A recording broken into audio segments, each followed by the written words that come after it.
আমি তো ডুবে আছি পাপেরই সাগর, তোমারই সুপারিশ বিনে, তোমারই نعبد وإياك نستعين اهدنا الصراط المستقيم এই সব মানুষগুলো যত নেকামল করবে আল্লাহ রাব্বুল আলামিন আপনার আমল নামাতে সেই পরিমাণ সওয়াব দাখিল করাবেন, প্রবেশ করাবেন।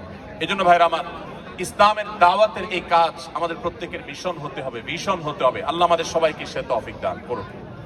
ভাষা শিখে কিন্তু ইসলাম প্রচারের উদ্দেশ্যে আপনারা এদেশের ভাষাকে খুব ভালো করে রপ্ত করবেন। বিশেষ করে ওলামা ইকরাম এখানে আছেন, আমি তাদেরকে বিশেষভাবে বলতে চাই, আর আমার সম্মানিত শ্রোতা ভাইদেরকে বলতে চাই, বোনদেরকে বলতে চাই, আপনারা সবাই এই দেশের ভাষা সবচেয়ে গুরুত্ব দিয়ে আপনারা শিখে ফেলবেন।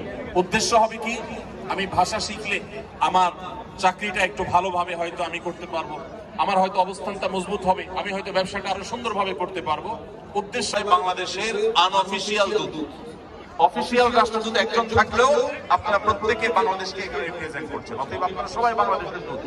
বাংলাদেশকে তারা দেখে না, তারা আপনাকে দেখে, আপনাকে দেখে তারা বাংলাদেশকে মূল্যায়ন করবে। ঠিক একইভাবে গোটা বিশ্বের মুসলমানদের দূত হিসেবে আপনারা ভূমিকা রাখছেন। এদেশের যে নিয়ম রয়েছে, এদেশের যে শৃঙ্খলা রয়েছে, সেটাকে যদি আপনি সর্বাপেক্ষা শ্রদ্ধা করেন, মেনে চলেন, আপনার যদি সুন্দর লেনদেন থাকে, আপনার কাজ কারবার থাকে,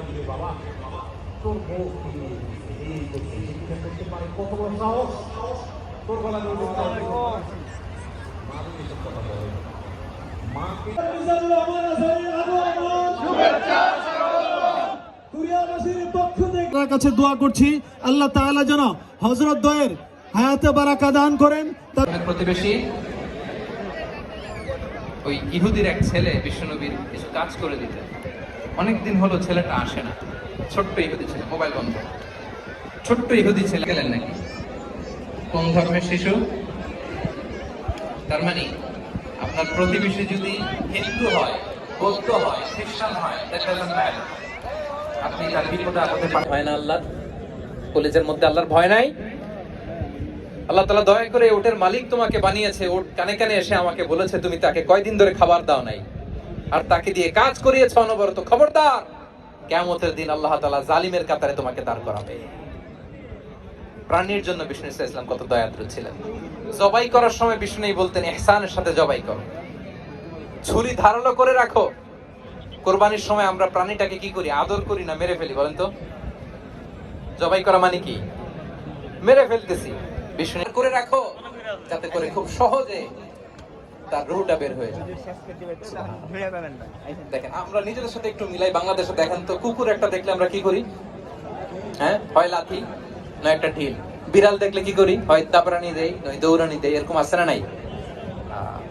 উন্নত দেশগুলোতে দেখবেন রাস্তার মাঝখানে একটা ছোট্ট সাপ, পুরো হাইওয়েতে সবগুলো গাড়ি থেমে গিয়েছে একটা হাঁসের বাচ্চা বাঁচানোর জন্য, একটা সাপের বাচ্চা বাঁচানোর জন্য।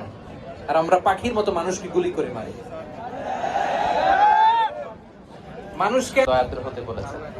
তাহলে বিশ্বনবীর আচরণ কেমন ছিল একটা ওভারঅল ধারণা আপনারা পেয়েছেন প্রিয় ভাইরা?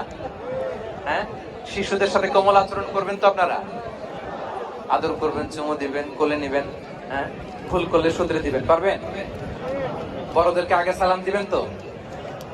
আর কর্মচারী একটা ভুল করলে পিটাইয়া হওয়ার পরে কেমন করবা ওইটা বলো না। নিয়ত করে রাখো যে আমরা আমাদের ঘরটাকে জান্নাতি ঘর বানিয়ে ফেলবো, ঠিক কিনা? প্রতিবেশীর সাথে যেন আমরা ভালো আচরণ করি, কারাবন্দীদের সাথে যেন আমরা ভালো আচরণ করি। ভিক্ষুক হাত পেতেছে, স্যার 2 দিন ধরে কিছু খাই নাই, 5টা টাকা দেন, দাঁড়ায় না গ্লাসের সামনে,